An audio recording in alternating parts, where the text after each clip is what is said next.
తండ్రి మృతిపై నిజామాబాద్ ఎంపీ అరవింద్ భావోద్వేగ ట్వీట్ చేశారు. అన్నా అంటే నేనున్నాను అని, ఏ ఆపదలో అయినా ఆదుకునే శివన్న ఇక లేరు. I miss you daddy. నా తండ్రి, నా గురువు అన్నీ మా నాన్నే. ఎదురొడ్డు, పోరాడు, భయపడకు అని నేర్పింది మా నాన్నే. ప్రజలను ప్రేమించు, ప్రజల కోరికే జీవించు అని చెప్పింది కూడా మా నాన్నే.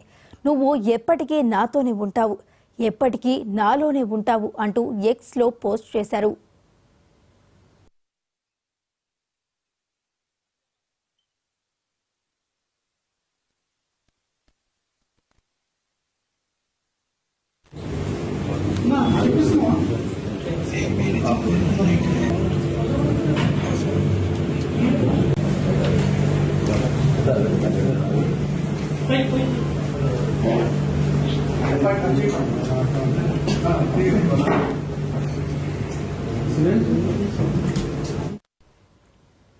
కాంగ్రెస్ సీనియర్ నేత మాజీ మంత్రి ధర్మపురి శ్రీనివాస్ అంత్యక్రియలను అధికారిక లాంఛనాలతో నిర్వహించనున్నారు.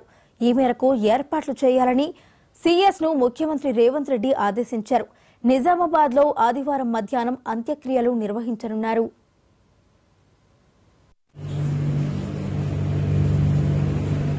కాంగ్రెస్ పార్టీ అధ్యక్షుడిగా, మంత్రిగా అనేక బాధ్యతలు నిర్వర్తించడం జరిగింది.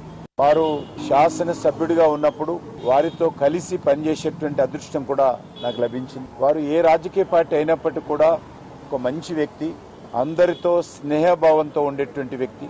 గతంలో వారు అనారోగ్యానికి గురైనప్పుడు మరి హాస్పిటల్లో కలవడం జరిగింది. కానీ అదృష్టవశాత్తు వారు కోలుకొని మళ్ళీ నిన్న మరి ఈరోజు గుండెపోటుతో మరణించడం ఏదైతున్నదో చాలా దురదృష్టకరము. వారు తెలంగాణ రాష్ట్ర సాధనలో కూడా ఒక దిక్కు కాంగ్రెస్ పార్టీలోనే ఉంటూ తెలంగాణ పక్షపాతిగా తెలంగాణ రావాలని కోరుకున్నటువంటి వ్యక్తుల్లో వారు ఒకరు. మరి అలాంటి పెద్దలు డి శ్రీనివాస్ గారు ఇక లేరు అని చెప్పడానికి ఎంతో బాధపడతా ఉన్నాము. వారి మృతికి నేను భారతీయ జనతా పార్టీ రాష్ట్ర అధ్యక్షుడిగా, కేంద్ర మంత్రిగా ప్రగాఢమైనటువంటి సంతాపం వ్యక్తం చేస్తా ఉన్నాను. వారు ముఖ్యంగా వారి కుమారుడు భారతీయ జనతా పార్టీ పార్లమెంట్ సభ్యుడు మరి ధర్మపురి అరవింద్ గారికి, వారి ఇతర కుటుంబ సభ్యులందరూ కూడా మరి ఒక సానుభూతి వ్యక్తం చేస్తారు.